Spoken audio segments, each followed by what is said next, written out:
ክቡር አባታችን መጋቤ ሐዲስ መምህር ጌታሁን ከፍያለው የዚህች ቤተ ክርስቲያን አስተዳዳሪ፣ የተከበሩ መጋቤ ምስጢር መምህር እስጢፋኖስ የደብሩ ስብከተ ወንጌል ክፍል ኃላፊ፣ የሰበካ ጉባኤ አባላት፣ ሊቃውንተ ቤተ ክርስቲያን በየማዕረጋችሁ፣ በየክብራችሁ፣ በየደረጃችሁ ከእግዚአብሔር በተሰጣችሁ ጸጋ መጠን የዕለቱ ዘማሪያችን ዘማሪ ወንድማችን ዲያቆን ዘማሪ ብርሃኑ፣ የተወደዳችሁ ማኅበረ ምእመናን ወምእመናት፣ አለባሲሁ ለክርስቶስ ምእመናን እምንቱ ተብሎ ክብራችሁ የተነገረላችሁ አባቶች፣ እናቶች፣ ወንድሞች፣ እህቶች፣ ሕፃናትን ጭምር ሁላችሁም በዚህ ቅዱስ ስፍራ ያላችሁ በእግዚአብሔር ፍጹም ሰላም እንደምን አደራችሁ?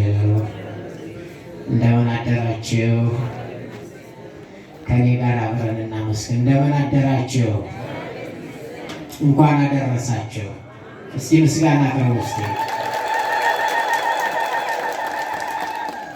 ከዚህ የተሻለ ለእኛ የሚደረግልን ያለ መስሎ ስላልታየኝ ነው። ምክንያቱም ከጊዜው አንጻር ከዘመኑ አንጻር በሰላም አድሮ መነሳት፣ እንዲህ ደግሞ ከሁሉ በላይ ለምስጋና መገናኘት እግዚአብሔር የዋለልን ትልቅ ውለታ ስለሆነ ልናመሰግነው ይገባል። ምክንያቱም እንደምታውቁት ነው በምናውቀውም በማናውቀውም ሁኔታ ውስጥ በራሳችን ፈተና ሰይጣን በሚያመጣው ፈተና ብዙ ችግሮች በሕይወታችን ላይ ያጋጥማሉ። ደዌ ያለ፣ ሕመም አለ፣ አንዳንዱ ተኝቶ ያልተነሳለ፣ እንደምታውቁት ወጥቶ ያልተመለሳለ፣ ብዙ ችግሮች አሉ በሕይወታችን። ዓለም ስለሆነች ይህ ሁሉ ነገር ስለምታስተናግድ እና ከዚህ አንጻር እግዚአብሔር ቸር ስለሆነ ነገሩን ሁሉ ስላመቻቸልን ስላቀናለን ጭምር እንድንገናኝን እንድናመሰግነው ስለረዳን በድጋሚ ስሙ የተመሰገነ ይሁን። የእመቤታችን የድንግል ማርያም ምልጃዋ፣ የእናትነት ክብሯ፣ ዘላለማዊ ድንግልናዋ የተሰጣት ጸጋ በሁላችን ላይ ይደር። በዚህም ቀን መታሰቢያውን የምናስብለት ብርሃናዊው የጌታ መልአክ የጸሎቱ ኃይል ያግዘን። እስኪ ዛሬ የምንማማርበት የመጽሐፍ ቅዱስ ክፍል ላስተዋውቃችሁ እና በርዕስ መልክ ላስተዋውቃችሁ። ከዛ እንደ እግዚአብሔር በጎ ፈቃድ እንደ መንፈስ ቅዱስ ልዩ ስጦታ ያው እንማማራለን ማለት ነው። ራስህን አድን፣ ወደኋላም አትመልከት የሚል ይሁን። ራስህን አድን፣ ወደኋላ ደግሞ አትመልከት የሚል ነው። የዚህ የእግዚአብሔር ቃል በቅዱስ መጽሐፍ ተጽፏል። በመጀመሪያው የመጽሐፍ ቅዱስ ክፍል ነው። በኦሪት ዘፍጥረት ምዕራፍ 19 ከቁጥር 17 ላይ የምናገኘው ነው ማለት ነው። እና እንግዲህ ራስን ማዳን፣ ወደኋላ አለመመልከት የሚሉትን አጠር እያደረግን እናያለን። እዚህ ያልተማረ ያላወቀ ኑሮ አይደለም። ሁልጊዜም ቢሆን እንደሚታወቀው የእግዚአብሔርን ክብር መመስከር ስለሚገባል እና ለአጽንዖተ ለቅበተ እምነትና ለአጽንዖተ ነገር ነው። ሁልጊዜ ቤተክርስቲያን ትምህርት የሚሰጥ አዲስ አማኝ አዲስ ክርስቲያን አለ ተብሎ አይደለም። ተሰባስበን ማምለክ ስለሚገባል የእግዚአብሔርን ቸርነት መነጋገር ግድ ስለሆነ እንደ መጽሐፍ ቅዱስ ቃል ደግሞ አንተ ያወቀውን አንተ የሰማኸውን ለልጆችህ አስተምራቸው ስለሚል፣ ለማን አስተምር ይላል?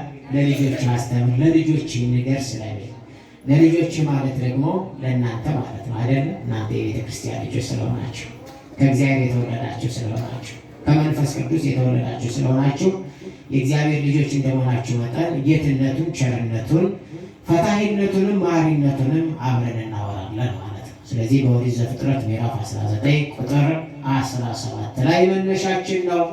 የመነሻችንን ቃል ያዙልኝ።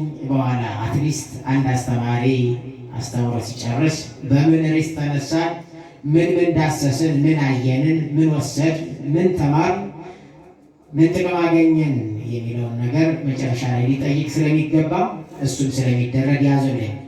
ራስህን አድን በሉ እስቲ። ራስህን አድን፣ ወደ ኋላም አትመልከት። ኦሪት ዘፍጥረት ምዕራፍ ስንት? ምዕራፍ 19። ስለዚህ የዛሬው ቀን ነው ማለት ነው። ዛሬ ቀኑ ስንት ነው? 19 ቁጥር 17 ያዙልኝ። ያው አባቶችን ብትሆኑ እናቶችን ብትሆኑ የመጽሐፍ ቅዱስ ቃል ስለሆነ መጠየቄ ድፍረት እንዳልሆነ ስለገባኝ አይደል? መምህር ሁኜ ከቆምኩኝ አባቶችም ይሁኑ እናቶች ድፍረት አይደለም አይደል? መምህር ሆኖ ከቆመ እንዲያው ከመሬት ተነስቶ አንዱን አባት መጠየቅ ድፍረት ሊሆን ይችላል፣ አግባብም ላይሆን ይችላል። እንደ መምህር ግን መምህር ቤተክርስቲያን መምህር ነህ፣ አስተምር፣ ተናገር ብላ ከሾመች መናገር ስለሚቻል ድፍረት አይሆንም ብያለሁ። የዚህ የመጽሐፍ ቅዱስ ቃል ራስን የማዳን ጉዳይ ነው።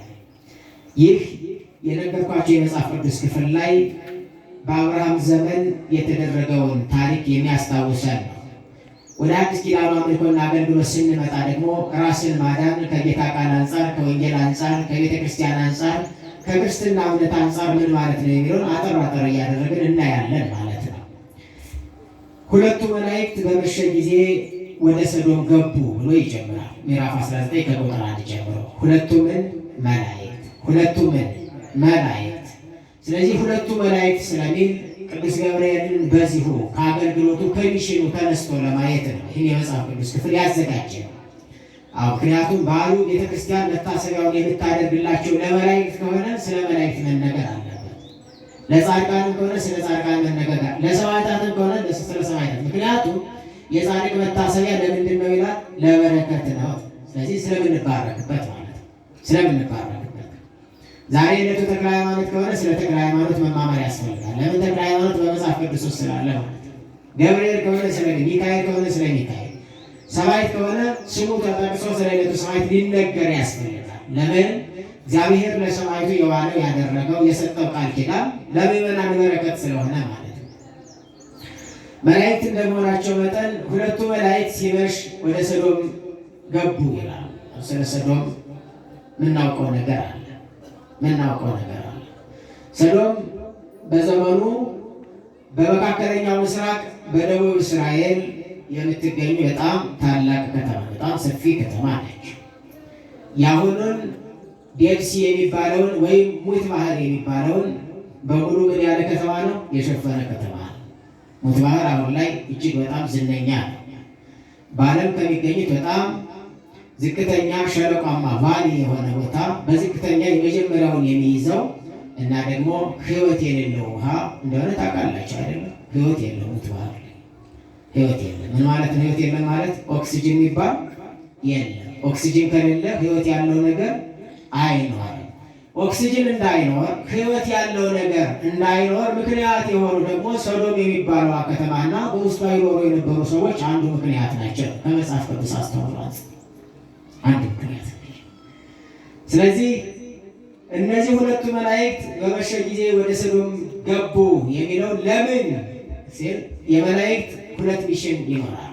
አንደኛው ማዳን፣ ሁለተኛው ደግሞ ተቃራኒ አይደል? መላእክት ከሰው አንጻር ይሄ ነው ሚሽናቸው። ከሰው አንጻር የመላእክት ሪሌሽንሽፕ ከዓለም አንጻር ከሰው አንጻር ሁለት ነው። አንደኛው ማዳን ነው፣ ሁለተኛው መግደል ወይም መቁረጥ አሊያም ማጥፋት፣ ኦቨርተር ማድረግ፣ ዲስትሮይ ማድረግ። የመላእክት አገልግሎት ከእግዚአብሔር አንጻር ግን ምን ማለት ነው? ቅዱስ ቅዱስ ቅዱስ እያሉ ዘላለማዊ ክብሩን ምን ማለት ማመስገን።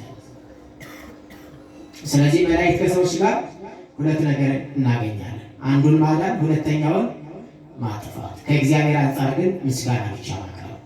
ስለዚህ ወደ ሰዶም ገቡ ከተባለ ሰዶም ደግሞ ምድር ነች። ሰዶም ደግሞ ከተማ ነች። ሰዶም ደግሞ የሰዎች ከተማ ነች። ምን ሊሰሩ ነው? ስለዚህ ሰዶምንና ሰዶማውያንን ግብራቸውን መመርመር ያስፈልጋል አይደለ እንዴ?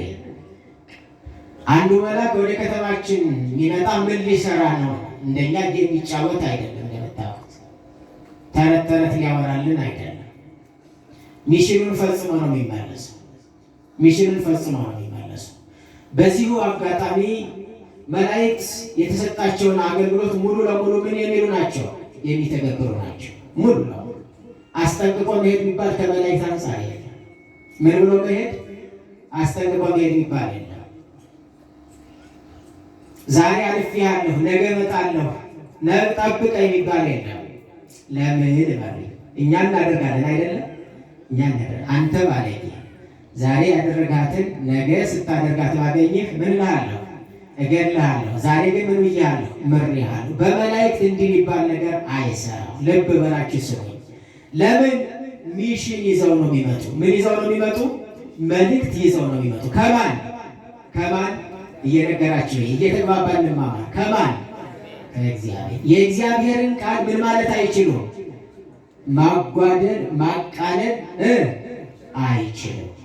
አድን ከተባለ መጥቶ ያድናል። አጥፋ ከተባለ ደግሞ መጥቶ ምን ይላል? ያጠፋል። የእግዚአብሔርን ቃል መተላለፍ አይቻልም። ነገር ግን እኛ እንችላለን አይደለም? እንችላለን። ለምን ይመስላችኋል? እኛ ምንችለው መላእክት ማይችሉት እኛ ምንችለው ለምን ይመስላችኋል? እስኪ እንዲያው ከአባቶች ወይም ከእናቶች አንድ ነገር ጣል ያደርግልን። መላእክት የተሰጣቸውን አገልግሎት ሙሉ ለሙሉ ፈጽመው ሲሄዱ ሰው ግን ሊያደርግም ላያደርግም የሚችልበት አጋጣሚ አለ። ለምን? ሰው ማንን መስሎ ተፈጥሯል? እስኪ ነገር ሰው ማንን ይመስላል? በተፈጥሮ ማንን ይመስላል? እግዚአብሔርን አይደለም? ሰው ማንን ይመስላል? እግዚአብሔርን መምሰል። እስኪ ንገሩኝ፣ ምን ማለት ነው እግዚአብሔርን መምሰል? ዓይናችን፣ እጅጋችን፣ እግራችን ካላችሁ ስህተት ነው የሚሆነው። ምክንያቱም ማደግ አለ፣ ማርጀት አለ፣ መጨማደድ አለ፣ መታመም አለ። ከዚህ ጋር ያገናኛል። ምናችን ኢሜጅ የሚባለው ማለት ነው። ኢሜጅ ነአሴ አዳም ብጻልወተኖ ውብ ጉፌ ነው። ሰውን በመልካችን እንደ ምሳሌያችን እንፍጠር። ምሳሌ ሳይሆን ኢሜጅ የሚባለው እግዚአብሔርን ይመስላል። እሱ ደግሞ ማለት ነው ሰው ክፉንና መልካሙን በማወቅ ማንን መስሎ ተፈጥሯል? ማንን መስሎ ተፈጥሯል?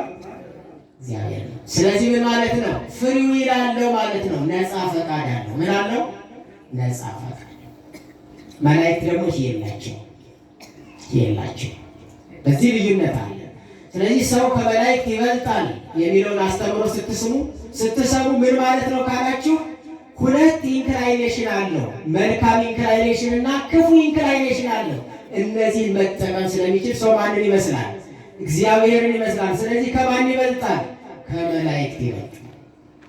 ይሄ ነው እንጂ ሌላ ማለት አይደለም። ስለዚህ መላእክት ወደ ሰዶም ገቡ። ከሁለቱ አንዱ አድርገው ይወጣሉ። ተልከዋል። ሰዶምን እየጎበኙ ነው፣ ገሞራን እየጎበኙ ነው። ስለዚህ የላካቸውን ሚሽን ፈጽመው ምን ይላሉ?